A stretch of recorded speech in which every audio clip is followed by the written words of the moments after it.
Cool. All right, y'all. Welcome to this next episode of A Walk Through the Mud Conversations.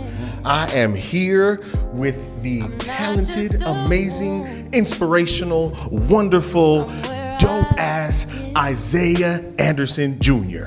What's good with you, player? Bro, you know all that introduction, man. I feel like I should have a statue or something, but I don't. In front of Langston Hughes, that'd be a good spot for a statue. Yo, so A Walk Through the Mud is a podcast that focuses on where real life meets faith and forgiveness. I love it. And one of the things that, Isaiah and I, we became pretty good friends over the years. I just show up at his house. For real. And don't even knock sometimes. I just be walking in like, Isaiah, you home? Like the other day, I pulled up to his house. He was in the front yard pulling weeds. I was like, what's up, bro?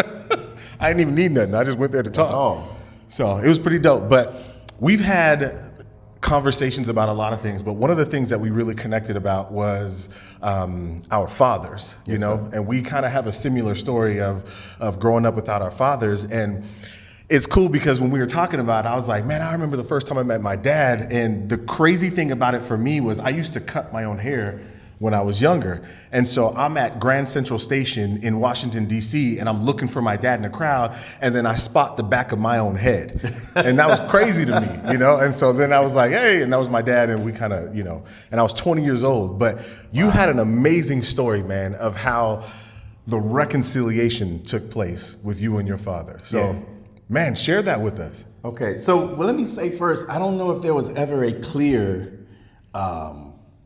me and my dad don't get along kind of thing. It wasn't that. It was my mom, raised my brother and sister and I as a single parent, right? And so I always knew who my dad was, and my dad would, come by on birthday, come by on, holiday, Christmas, and that was the extent of it. I never heard anything bad about my dad from my mom or nobody else in the community. It was just that I knew of him. Yeah. And never had a chance. We never had a sit down and like, yeah, son, so this is what you need to do. Because my mom got married to another guy, and and that lasted about 5 years. But my dad always showed up for my birthday and Christmas. Yeah. And so while I wondered about that, I watched my dad have a whole nother family. My sister on my dad's side went to a private school. I'm in the public school. I always felt like the black sheep of the family on that side. Yeah. And so again, whereas I knew my dad, never lived with him or anything like that, we just never had that relationship. And so when I was 20 years old, I left Illinois to move to Seattle. I actually came to visit. And I got here, and of course, circumstances kept me here. But every time I would talk to my dad, he would be like this, yeah, I'm gonna come visit you. I'd be like this, all right. And that'd be the extent of it. Yeah. Matter of fact, our conversations really, when we talked on the phone, was, hey, how you doing? I'm fine, how you doing? Good. How's everybody there? Oh, everybody good. How about you? Oh, everybody good. All right now. Okay, I was just calling to see how things are going. And then we get off the phone. Yeah. And that was it. And then, I remember the first time I was 30 years old. Yeah. And I called him on Father's Day. Okay. And literally, in my mind, I was just calling to say Happy Father's Day. And he was going to say the same to me because I was a father at the time. And that's the extent of the conversation. But I called him. I said, hey, just calling to say Happy Father's Day. Oh, Happy Father's Day to you. What you got planned? Oh, they'll probably take me to dinner. I said, okay. All right.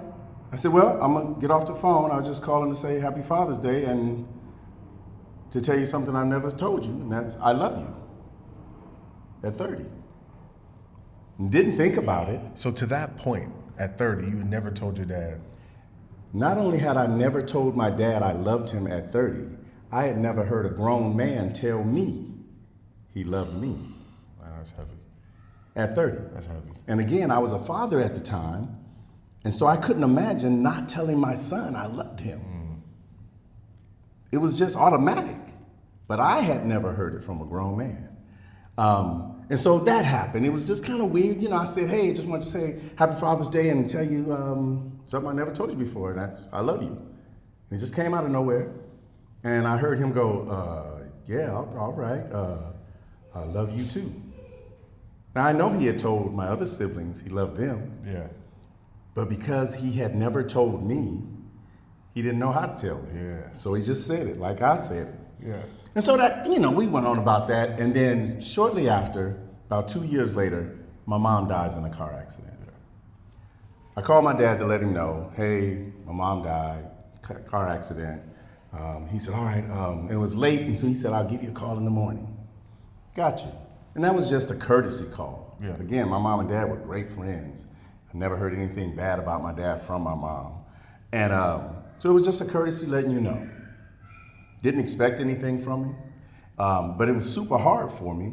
So after many years of saying, I'm gonna come visit you, almost 12 years of I'll come visit you, he never did. He comes during that time. And so he's here, and it's, hey, glad you came. And I wanna introduce him to some friends. So a friend tells me she wants to meet for lunch. And I said, yeah, well, meet me at Philly's. So I take my dad, we meet my friend, she's sitting there, and we're talking, and she's telling my dad, oh, it's nice to meet you. Man, everybody in Seattle loves your son. You guys did a great job raising him. And my dad says to her, oh, well, I didn't have anything to do with raising him. The person everybody in Seattle loves, I had nothing to do with raising. His mom did that. And I'm only here to support him in losing the most important person in his life. And in that moment, every animosity, bad feeling, regret of any kind I had towards that man left me. In that moment.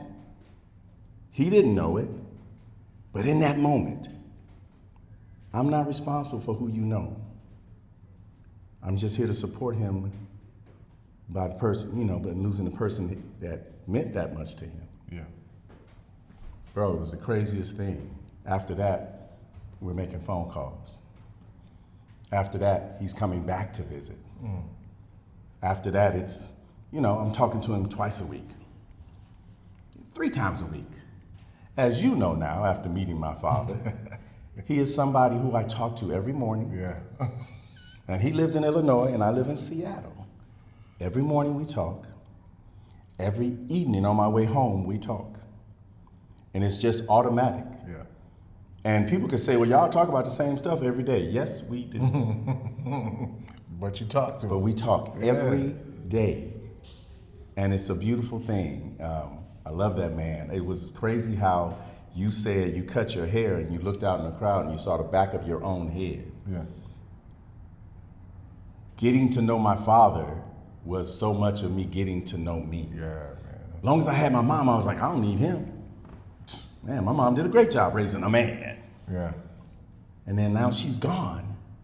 And now I'm hanging out with him and I'm going, yeah, so you do that?